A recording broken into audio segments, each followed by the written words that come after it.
Hello, welcome to week 4 already of our Time for Change class. In today's class, we are talking about food quality. So to begin with, I'll just start with a few biblical scriptures. The first one is very small and simple, and it comes from Psalms 136, verse 25. And it just says, "He gives food to every creature, his love endures forever."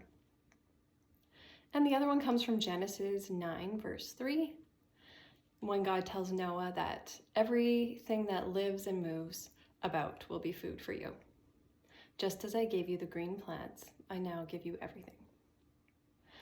So now is where we would take a moment to share our wins and our struggles from the week. So if you have a chance, put that into an email and send it over to me. I would love to hear from you. Before we dig in though, I want to say that you're not going to find me talking about food quality in extreme ways. I don't have a formula for you. I'm not going to tell you to eat all organic or all plant-based or all meat or gluten-free. I'm not even going to tell you that you should go completely sugar-free. We are all coming from different places. We come from different cultural backgrounds, different family backgrounds, different food preferences, different food budgets, different abilities to cook and interest in cooking, and many different things that make us unique. And so what works for us food quality wise will be different for everyone. So we each also have what scientists call bio-individuality. And what that means is that one perfect diet for someone will not be the perfect diet for another person. So what works best for me is not going to be what works best for you. You're your own experiment of one. And the exciting thing is that you get to figure out what foods work best for your body, what makes you feel the best. So that said, I'm not going to tell you that there's one perfect way. I will say this, in all of the research that I've done through the years, there has been a lot of conflicting information on what's the perfect way to eat, the perfect healthy diet. But dietitians, nutritionists, and scientists pretty much agree on two very important topics in this area, and we'll talk about those. The first one is that we will all benefit from reducing our intake of added sugar. So right, I'm not going to tell you that you should cut all sugar out of your life because I don't particularly believe in extremes. But I do think that if we're mindfully reducing the amount of added sugar that we take into our lives, our guts will be healthier and we will have less inflammation, and all in all, you'll have better health. Scientists and nutritionists also agree that ultra-processed food should be avoided. It's not healthful, it's harmful to our bodies, and it's disease-causing. Science is showing that, and it's become a big problem, as I'm sure you can imagine. Okay, let's take a moment to do some self-reflection. So here's a few questions for you. How would you rate the food quality in your home? Do you cook meals mostly from scratch, or do you tend to lean towards more convenience foods, more prepackaged meals? If you had a pie chart for your dinner plate, what would make up half of it? Would you say that vegetables make up, or plants make up half of that dinner plate? And what is your priority? When you plan and prepare meals, are you mostly focused on budget, on your family's preferences, or are you thinking optimal nutrition? What is on your mind when you're thinking about what you're going to cook and eat in a day or in a week? So we're going to begin talking about ultra-processed foods. I'm sure you've heard the term ultra-processed foods. It's pretty new, but it's also got a lot of hype right now. There's a lot of people talking about it, and for good reason. So the definition of ultra-processed food is a bit murky, and it differs depending on who's doing the defining. Google says that an ultra-processed food is one that has been significantly changed from its original state through industrial processes. They're made by food companies using many manufactured ingredients rather than actual food. So there's characteristics that help you to define if a food is an ultra-processed food. One is that it contains ingredients not commonly found in your kitchen. Oftentimes many ingredients too. So when you look at the ingredients list of a packaged food, you hope to see 5 or less ingredients. And all of them should be able to be found in your kitchen. Another characteristic is that it contains high levels of saturated fat, sugar, and salt. It lacks fiber or has very low fiber. It has a long shelf life. It contains artificial colors and flavors, and it contains preservatives, emulsifiers, which are additives that help mix ingredients that don't normally combine, and sweeteners. So what, in contrast to an ultra-processed food, is a whole food? And what constitutes a whole food or a minimally processed food? It would be a food that's in its original state. So you could think, okay, did God make this or did man make this? We're leaning towards God-made food. And it has minimal packaging. So when you think about an apple compared to maybe an apple pie, you're thinking less packaging, less ingredients, less sugar, more fiber. It's a whole food. In the article called What is Ultra-Processed Food and How Can You Eat Less of It?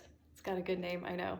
Canada's Heart and Stroke Foundation informs us that people in Canada consume almost 50% of their daily calories from ultra-processed foods. Around half of the food that we consume has been significantly altered from its original state. And science has proven that eating a diet high in ultra-processed food reduces our life expectancy and directly affects our health. And I just want to say too, is what I've observed, a lot of that ultra-processed food goes to our kids. We might choose to have a salad at lunch, and what do our kids have?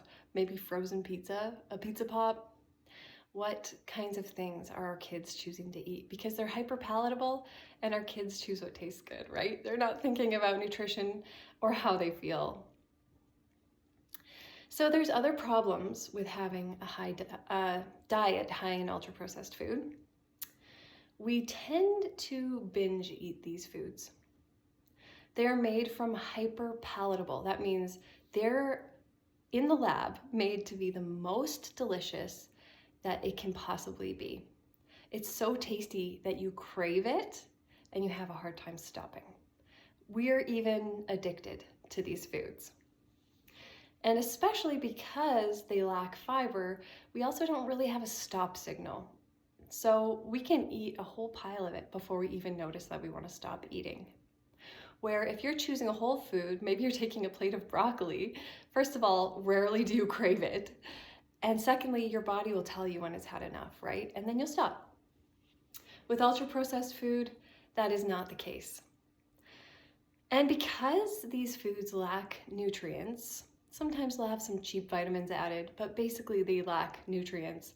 And if they're making up a big portion of our diet or our kids' diet, very often we are seeing nutrient deficiencies. In a culture where food is abundant, we're seeing nutrition deficiencies. That's pretty intriguing. A diet that's high in ultra-processed food is also going to increase your likelihood of having overweight or obesity. And part of this is because of the obesogens. Your body sometimes doesn't know what to do with some of the chemicals in these foods, and it will store it as fat. And other times it's just because we don't know how to say no, right? So this has become a part of our habit. Maybe our parents taught us to eat this way. Maybe we don't have a lot of time or skill in the kitchen. We do it out of necessity. No judgment there whatsoever. You've got to do what works for your family, right? But how can we lean into a lifestyle that supports less ultra-processed food in our diet and more whole food? So if you have any thoughts on this, send me an email. I would love to hear your thoughts, and I have a few of my own. One of them is to learn to read food labels.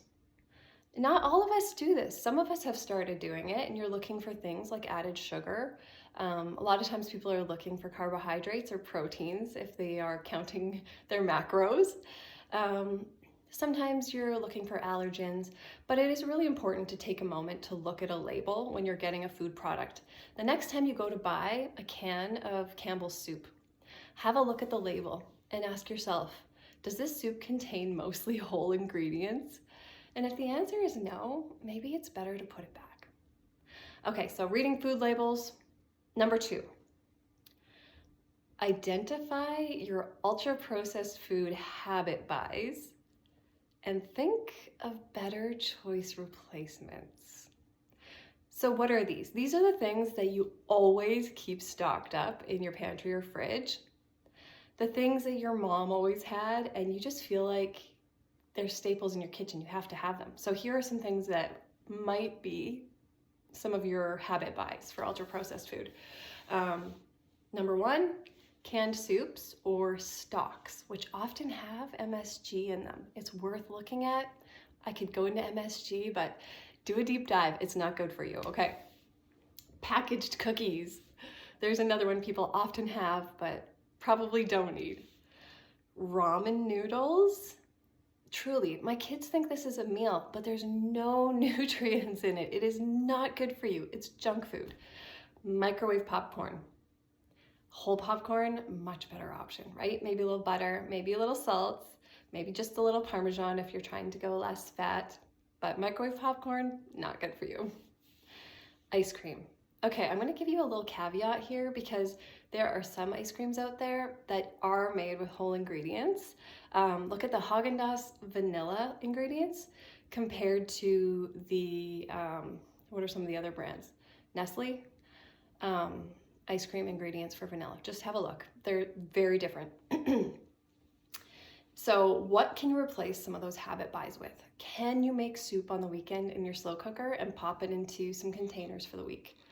Can you bake cookies? It's very easy to bake cookies. Yes, you can. I already know you know how. Noodles, there's better options. You can get whole noodles made with sweet potato or rice. And I'm actually a person who is okay with noodles made out of grain. Whole grain or high fiber is better. Microwave popcorn, I already mentioned, you could make your own. And then ice cream, Haagen-Dazs is a better option. Having treats, it's part of life, right? It's part of nurturing ourselves.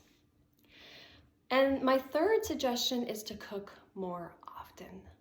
And I know this is hard. I get it. We have busy lives, but we can implement some of the things we learned in week 1, right? So if you're trying to develop a new habit, there's a few things you can do to make that habit more accessible. One is to make it accessible, right? So have the groceries you need. We talked about planning meals. Have your plan, have the groceries that you need so that you don't have to run out. That can be a hurdle. Have the groceries you need accessible. Make it visible. So what I love to do for the day is I'll just leave the cookbook open to the recipe I'm going to make and maybe put a few ingredients on the counter. Makes it easier, and if I'm feeling tired, I'm less inclined to just go get Chinese takeout, whatever. I'll cook because it's there, it's visible, right? Make it easy. Sometimes we don't have time. So what can we do? We can make small compromises, right? You can get a rotisserie chicken. You could use frozen vegetables. You could get the pre-peeled garlic. Do what you need to do to make it work for you. Frozen stir fry, another option. Make it rewarding. It could be fun to take a picture of the meal that you made and send it to your accountability buddy. Maybe post it on our WhatsApp group. Maybe you have other ideas for how to make it rewarding. I find the most rewarding is when I've fed my family a meal full of vegetables, a whole variety of them, and they're like, "Mom, this was really good." I love that. That's the most rewarding for me. Okay, there's a few books on this topic. If you're a person who loves to dig into the science and you like the books, one that I really enjoyed was called In Defense of Food. It's a bit older, by Michael Pollan. And actually, he sums everything up really well. He says, eat food, not too much, mostly plants.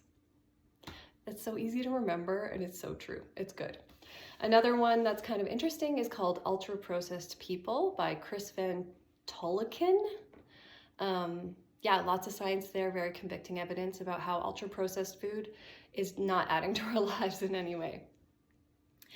Another book that I read called Fiber Fueled, which I'm not actually going to recommend, very sciencey and very focused on what you're eating. And in this class, we're not doing that. But in the book, he says that one great indicator for how healthy you are, especially how healthy your gut microbiome is how many different varieties of plants you're eating in a week.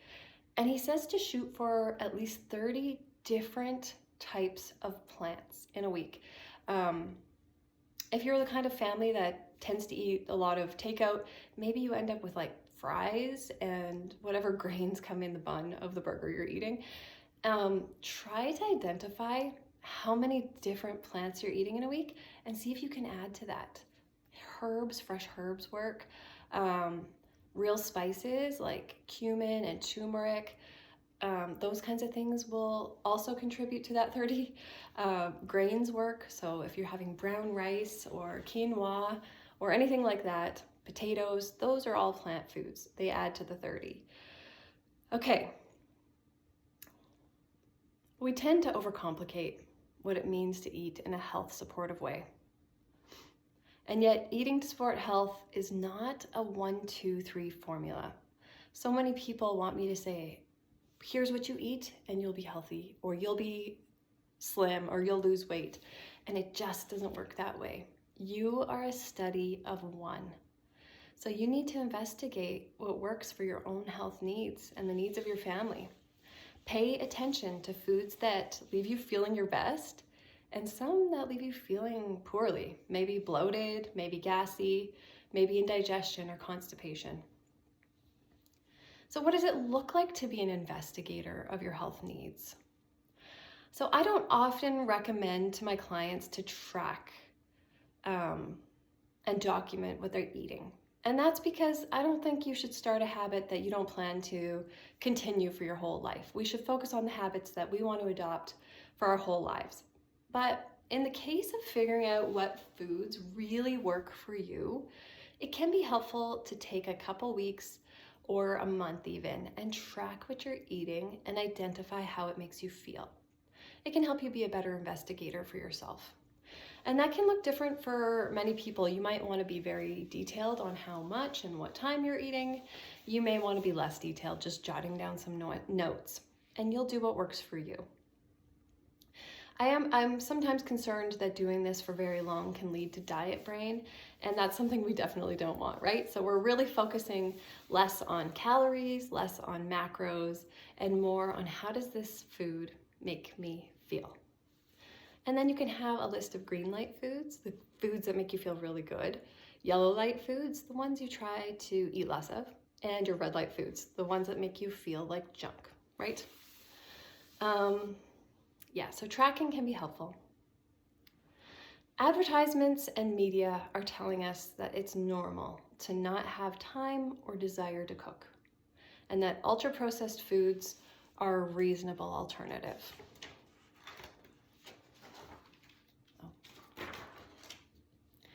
And I just want to say, just a reminder that what we eat is not a moral issue. It's not about being right or wrong. It's not a sin.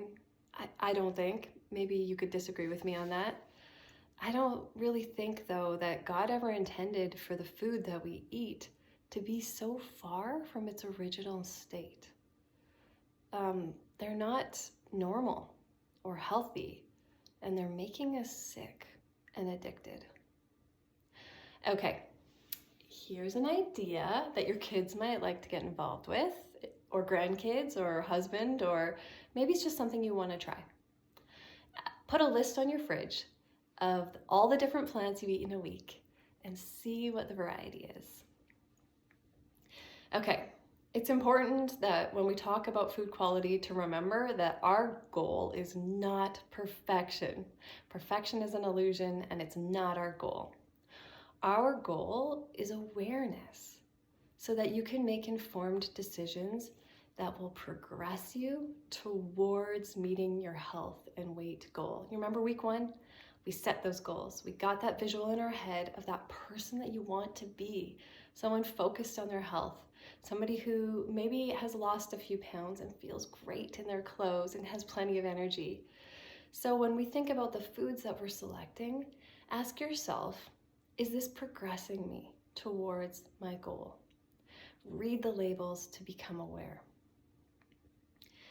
Sometimes when you're trying to balance budget, nutrition, preferences, a busy schedule, and your abilities in the kitchen, it means that you need to make compromises. There is no perfect, but you can improve step by step, leaning into more whole foods, and you'll find that your health benefits from it. So I'm just going to summarize that because I want to make sure that you take away 4 really important things from this talk. Number 1, there is no best diet. There is a best diet for you, and you're your investigator. Number 2, keep an eye on your added sugar. If you can, try to reduce it. Number 3, avoid ultra-processed foods by reading labels, cooking with mostly whole foods, and just making yourself aware of your habit buys for ultra-processed foods. And number 4, one of the best things you can do is add into your diet a variety of different kinds of plants. We're not as worried about taking stuff out like so many of the other diets. I want you to think about adding in whole foods, mostly plants. Okay, I'm gonna take a quick second to talk about drinks. Even though I'm not sure this is really an issue for you, you've been fasting now for a few weeks, and so you're aware that drinking sweet drinks is gonna release insulin. Okay, this week take a second to look around you at how many people just walk around with a Starbucks or a Tim Hortons in their hand. If that's a sugary drink like it usually is, they are sipping that all day long or for hours at a time, releasing insulin. So think about what you're drinking in a day. And maybe you're a person who really hates water. You know what? Those people are out there. There's a lot of them. I know because I'm in the fitness industry. People tell me all the time, water is gross. How do you drink it? And because we're reducing sweet things in our diet, I'm not going to say add some flavor to your water. But I really do think it's important that you hydrate with water and that you avoid sugary drinks throughout the day. If you're going to have a sugary drink, make it a sit down, pay attention to it kind of moment. Maybe it's your dessert or some kind of treat that you're allowing yourself within your eating window. And I'm not going to talk about alcohol because I know that you're a group who probably maybe doesn't have an issue with alcohol. But I will say this. Alcohol is not a health drink, contrary to what we may have heard in the past. It's not a health drink. And many people need to take an honest look at how much they're drinking. If somebody tells you that maybe you should cut back and you have an instant reaction to that, maybe you should look at why. Alcohol is an addictive substance, and there is a progression of addiction. So that's all I'm going to say about that. But if alcohol is something that's holding you back and you want to contact me privately, please do. I would love to talk to you about it. I had to cut alcohol out of my life or significantly reduce it. And it was a journey, and I can tell you what helped me if you're interested. So now we'll take a moment to set our action plan for the week. I have a few ideas, but you can set whatever you like. So hopefully you're already fasting every day. And hopefully you're already eating in a more mindful way. And this week, if you haven't already started, try planning your meals. Maybe have a look at your cart when you go grocery shopping. Take out the ultra-processed foods, or at least most of them. Try learning a new recipe. Begin learning to read the ingredients on your packaged foods. Add an extra vegetable into each meal. I'm not saying you should take all of these suggestions. Please pick one. Avoid sweet drinks between meals. And count your plant variety. So that's it for the week. Remember, pick an action that you can stick with so that you feel like a success, which you are. I believe in you and I'm so proud of you. And I will talk to you next week. Thanks for joining me.